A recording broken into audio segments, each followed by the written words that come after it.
মরহুম দেলওয়ার হোসেন সাঈদী উপমহাদেশের শ্রেষ্ঠতম মুফাসসির, কোরআনের দায়ী।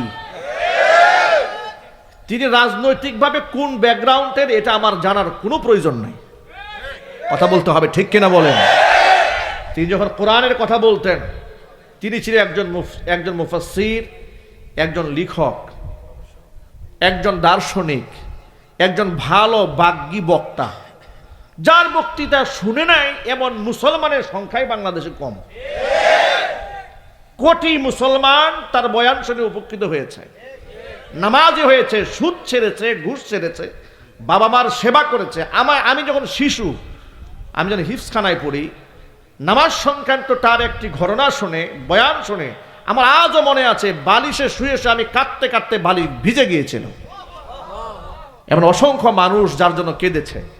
এমন একজন বরেণ্য মুফাসসির, যার বক্তৃতা শোনার জন্য লাখো মানুষ পাগল হয়ে থাকতো, এমন একজন সম্মানিত ব্যক্তিকে অসম্মান করে কোথাকার কোন দেল্লা রাজাকার ৭১-এর পরেই তৎকালীন যুগে মুক্তিযোদ্ধারা যাকে শেষ করে দিয়েছিল, সেই দেল্লা রাজাকার সাজিয়ে একজন সম্মানিত ব্যক্তিকে অসম্মান করে মিথ্যা মামলায় ১৩টি বছর পর্যন্ত জেলখানায় কারারুদ্ধ করে রেখে দিয়েছিল।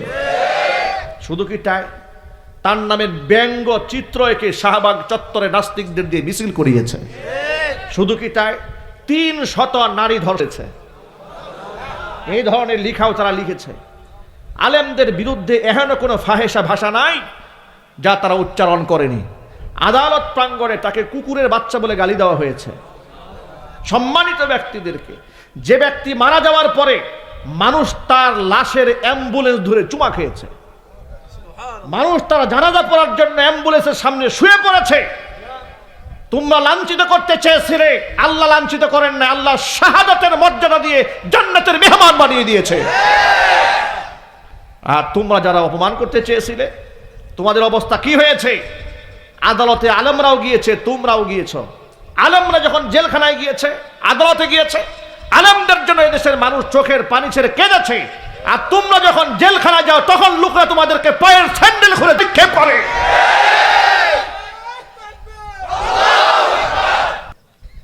এই মরহুম দেলওয়ার হোসেন সাঈদী রাহিমাহুল্লাহ,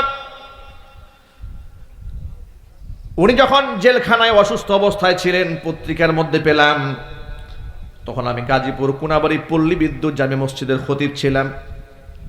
পত্রিকার মধ্যে পেলাম মাওলানা দেলওয়ার হোসেন সাঈদী রহমাতুল্লাহি আলাইহি তখন জীবিত ছিলেন, তিনি অসুস্থ, দেশবাসীর কাছে দোয়া চেয়েছেন। আচ্ছা, আমরা কি অসুস্থ ব্যক্তির জন্য দোয়া করি না? জুড়ে বলেন। আমরা দোয়ার মধ্যে আলেমের জন্য দোয়া করেছি, জালেমের জন্য দোয়া করি।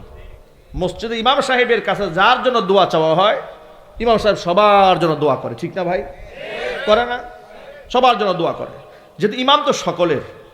তো সাঈদী রহমাতুল্লাহি আলাইহি অসুস্থ, এ শুনে আমি জুমার নামাজে তার জন্য দোয়া করেছি যে আল্লাহ, একজন মজলুম আলেম অসুস্থ, আল্লাহ তুমি তাকে শিফা দান করো।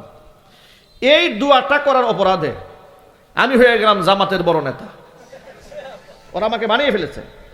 ১ সপ্তাহের মাথায় মাহফিল করতে গেলাম মানিকগঞ্জে, আমার নামে মামলা হয়ে গেল কোনাবাড়িতে যে আমি গাড়িতে আগুন দিয়েছি। আরেক মামলা। এগুলো ইতিহাস, এগুলা এই বাস্তবতা আপনাদের জানা উচিত।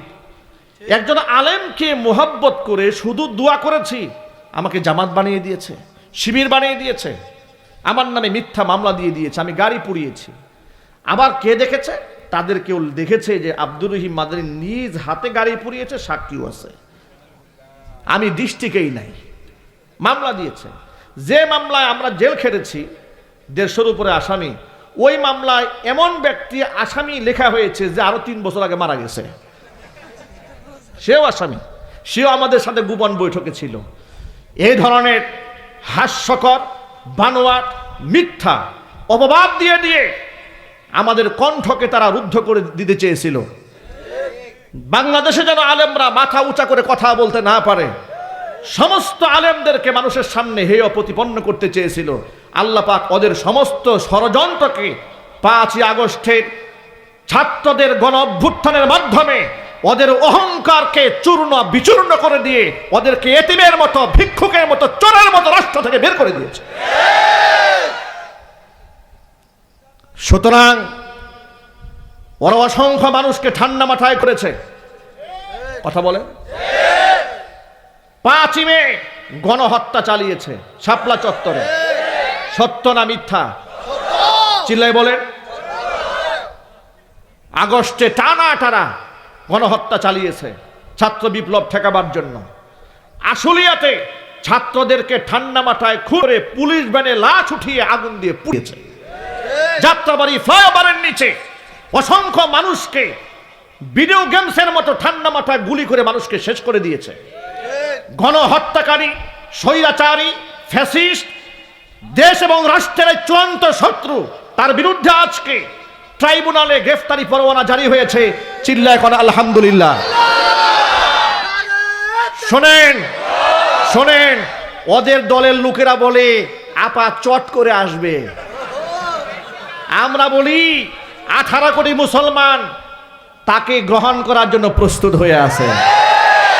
উনি চট করে আসুক আর না আসুক, ওনাকে প্রয়োজনে ইন্টারপোলের মাধ্যমে আনা হবে। কথা বলতে হবে, ঠিক কিনা বলেন?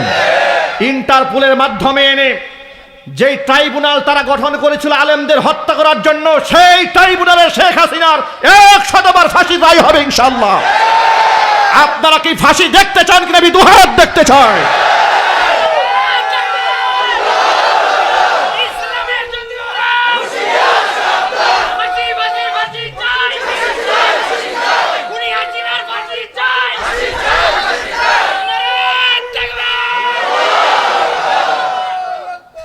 আমার প্রিয় যুবক ভাইয়েরা, মূল কথায় ফিরে আসি।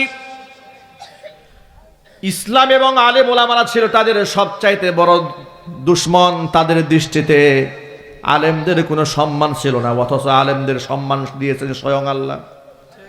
কোরআন মাজিদ আল্লাহ পাক বলেছেন, ইয়ারফাইল্লাহুল্লাযীনা আমানু মিনকুম ওয়াল্লাযীনা উতুল ইলমা দারাজাত। যারা ঈমান এনেছে তাদেরকে আমি আল্লাহ পাক সম্মানিত করেছি। ওয়াল্লাযীনা উতুল ইলমা দারাজাত, আর যাদেরকে ইলম দান করা হয়েছে, মানে যারা আলেম, তাদের মর্যাদা আমি আল্লাহ পাক উপরে উঠিয়ে দিয়েছি। আল্লাহু আকবার বলেন। আল্লাহ কোরআনে বললেন আলেমদের মর্যাদা অনেক উপরে। আল্লাহর হাবিব সাল্লাল্লাহু আলাইহি সাল্লাম কি বলেন শোনেন। হুজুর বলেন, ফাদলুল আলিমি আলাল আবিদি কাফাদুলি আলা আদনাকুম। ও আমার সাহাবীরা শোনো, তোমাদের সাহাবীদের ভিতরে সবচেয়ে আদনা তবকার সাহাবীর উপরে, নিম্নমানের সাহাবীর উপর আমি নবীর মর্যাদা যেমন, এই সমাজের নামাজি আবেদের উপরে একজন আলেমের মর্তবা ঠিক তেমন। আলেমদের এত সম্মান আল্লাহর নবী নিজে দান করেছেন। আল্লাহু আকবার বলে, আর চিৎকার দেখুন আল্লাহু আকবার। আল্লাহর হাবিব সাল্লাল্লাহু আলাইহি সাল্লাম বলেছেন, আমার মাঝে আর আলেমদের মধ্যে পার্থক্য শুধু এতটুকু, আল্লাহ পাক আমাকে নবুয়ত দান করেছেন। আল্লাহু আকবার বলেন। এত সম্মানিত ব্যক্তি আলেমগণ, দুনিয়াতেও তারা সম্মানিত, আখিরাতেও তারা সম্মানিত হবেন। নবী করিম সাল্লাল্লাহু আলাইহি ওয়াসাল্লাম বলেছেন, ইয়াশফাউ ইয়াউমাল কিয়ামাতি সালাসাতুন। কিয়ামতের দিন 3 শ্রেণী আল্লাহর দরবারে সুপারিশ করবেন। 1 নম্বরে হচ্ছে আল আম্বিয়া, প্রথমত আল্লাহর দরবারে সুপারিশকারী হবেন নবীগণ। 2 নাম্বার সুম্মাল উলামা, 2 নাম্বার আল্লাহর দরবারে সুপারিশকারী হবেন আলেমগণ। 3 নাম্বার সুম্মা শুহাদা, 3 নাম্বার আল্লাহর দরবারে সুপারিশকারী হবেন আল্লাহর পথের শহীদগণ। শহীদদের উপরেও আল্লাহ পাক আলেমের মর্যাদা দান করেছেন। আল্লাহু আকবার। কত সম্মান আল্লাহ আলেমদের দিয়েছেন। কোরআন মাজিদ আল্লাহ পাক বলেছেন, কুল হাল ইয়াস্তাউযিল্লাযীনা ইয়া'লামুনা ওয়াল্লাযীনা লা ইয়া'লামুন ইন্নামা ইয়াতাযাক্কারু উলুল আলবাব। ও নবী আপনি বলেন, কুল হাল ইয়াস্তাউযিল্লাযীনা ইয়া'লামুনা ওয়াল্লাযীনা লা ইয়া'লামুন, যাদের দ্বীনের জ্ঞান আছে, যাদের ইলম আছে, তারা অর্থাৎ যারা জানে তারা এবং যারা জানে না তারা কি কোনোদিন সমান হতে পারে? জোরে বলেন। আল্লাহ নিজে প্রশ্ন করে বলছেন, যাদের ইলম দান করেছে, যারা আলেম, যারা জানে, যারা জ্ঞানী, তারা আর যারা আলেম নন তারা কোনোদিন সমান হতে পারে না। ইন্নামা ইয়াখশাল্লাহা মিন ইবাদিহিল উলামা, নিশ্চয়ই নিশ্চয়ই একমাত্র উলামারাই আমি আল্লাহকে আমার বান্দাদের মধ্যে সবচাইতে বেশি ভয় করে চলে। জোরে জোরে করেন সুবহানাল্লাহ। যে আলেমদের এত সম্মান, যে আলেমের জন্য সমুদ্রের মাছ পর্যন্ত দোয়া করে, গর্তের পিঁপড়া পর্যন্ত যে আলেমের জন্য দোয়া করে, ওই সমস্ত আলেমদেরকে বাজে উপাধিতে তকমা দিয়া মানুষের সামনে ছোট করা, খাটো করা, হেয় প্রতিপন্ন করাই ছিল স্বৈরাচারীর 1 নাম্বারের মিশন। ঠিক কিনা বলেন? মাদ্রাসাগুলাকে সব সময় কুদৃষ্টি দিয়ে রাখতো।